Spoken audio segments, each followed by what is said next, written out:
دن کے 11 بجے ہیں۔ السلام علیکم، یہ ریڈیو پاکستان ہے۔ عرفانہ شاہین سے خبریں سنیے۔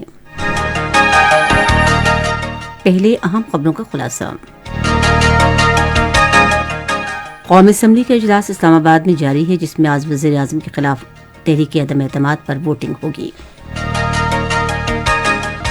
وزیر اعظم نے کہا ہے کہ پاکستان باہمی احترام کی بنیاد پر تمام ملک ممالک کے ساتھ اچھے تعلقات پر مبنی آزاد خارجہ پالیسی کا خواہش مند ہے۔ بھارت کے صوبے کرناٹک میں آل انڈیا لائرز ایسوسی ایشن فار جسٹس نے پولیس کو ایک شکایت درج کروائی ہے، جس میں مسلمانوں کے سماجی اور معاشی بائیکاٹ کی اپیل کرنے والے ہندوتوا گروپوں کے خلاف قانونی کارروائی کرنے کا مطالبہ کیا گیا ہے۔ اور یوکرین کے شہر کارماتوسک میں ایک ریلوے اسٹیشن پر راکٹ حملے میں 50 افراد ہلاک ہو گئے۔ خبریں تفصیل کے ساتھ۔ قومی اسمبلی کا اجلاس پارلیمنٹ ہاؤس اسلام آباد میں شروع ہو گیا ہے۔ اجلاس کی صدارت اسپیکر اسد قیصر کر رہے ہیں۔ وزیر اعظم عمران خان کے خلاف حزب اختلاف کی جماعتوں کی طرف سے پیش کی گئی عدم اعتماد کی تحریک پر ووٹنگ بھی اجلاس کے ایجنڈے میں شامل ہے۔ وزیر اعظم عمران خان نے کہا ہے کہ پاکستان باہمی احترام کی بنیاد پر تمام ممالک کے ساتھ اچھے تعلقات پر مبنی آزاد خارجہ پالیسی کا خواہش مند ہے۔ ٹیلی ویژن پر قوم سے خطاب کرتے ہوئے انہوں نے کہا کہ حکومت کو پاکستان کے عوام کے بہترین مفاد میں امن کے قیام کو خارجہ پالیسی کی تشکیل میں مد نظر رکھنا چاہیے۔ وزیر اعظم نے قوم خصوصاً نوجوانوں پر زور دیا کہ وہ پاکستان کی خود مختاری کے تحفظ کی جدوجہد میں ان کا ساتھ دیں۔ انہوں نے قوم پر زور دیا کہ خود کو اور آئندہ نسلوں کو برائی سے بچائیں اور ملک کی عظمت اور وقار کا تحفظ کریں۔ عمران خان نے واضح کیا کہ گزشتہ ہفتے قومی اسمبلی کی تحلیل کا فیصلہ انہوں نے اس لیے کیا کہ وہ عوام میں واپس جا سکیں جو انہیں اقتدار میں لائے اور جمہوری انداز میں آئندہ عام انتخابات میں حصہ لے سکیں۔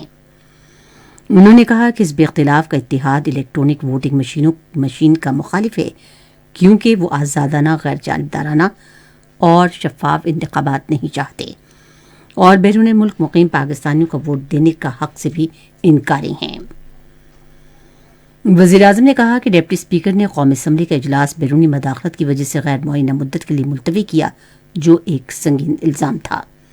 انہوں نے کہا کہ چونکہ ایک ملک نے حکومت کو گرانے کی سازش کی، اس لیے وہ اس معاملے کی تحقیقات کرانا چاہتے ہیں اور ججوں کو بھی بیرون ملک کے اس خط کو دکھانا چاہتے ہیں۔ نوجوانوں کو ملک کا مستقبل قرار دیتے ہوئے وزیر اعظم نے کہا کہ یہ بڑوں کی ذمہ داری ہے کہ وہ ان کی رہنمائی کریں اور ضمیر فروش سیاستدانوں کی خرید و فروخت جیسے رجحانات کی روک تھام کے لیے ان کو تیار کریں۔ وزیر اعظم نے کہا کہ معاشرے میں بدعنوانی کو پھیلنے سے روکنا شہریوں کی ذمہ داری ہے۔ پنجاب میں اوورسیز پاکستانی کمیشن بیرون ملک مقیم پاکستانیوں کو ایک چھت تلے سہولتیں فراہم کرنے کے لیے تمام ممکنہ کوششیں کر رہا ہے، جس کا مقصد ان کے مسائل کو جلد از جلد حل کرنا ہے۔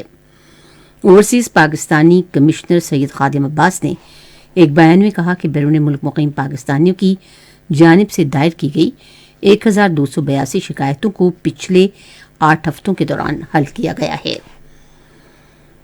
انہوں نے کہا کہ کمیشن کی کارکردگی کا جائزہ لینے کے لیے ہفتہ وار اجلاسوں کے اثرات کی بھی لوگوں نے تعریف کی ہے۔ بھارت کے قومی تحقیقاتی ادارے نے مقبوضہ جموں کشمیر میں ایک خاتون سمیت 25 افراد کے خلاف ایک جعلی مقدمے میں فرد جرم عائد کی ہے۔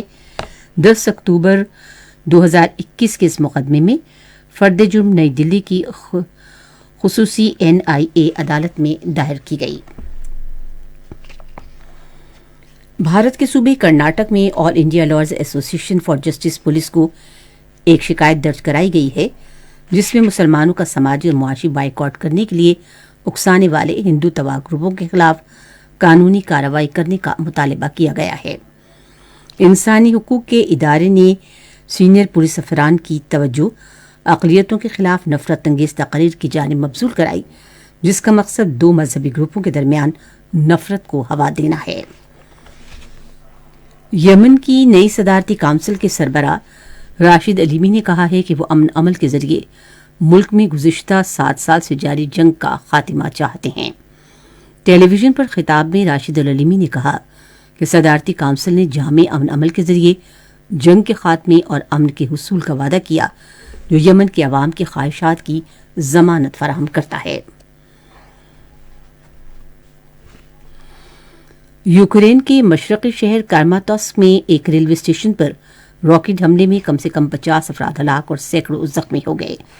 یوکرین کے حکام نے روس کو اس کا ذمہ دار ٹھہرایا ہے۔ روسی وزارت دفاع نے الزامات کی تردید کرتے ہوئے کہا ہے کہ روسی فوج کے کراماتوس میں کوئی اہداف نہیں ہیں۔ خبریں ختم ہوئیں۔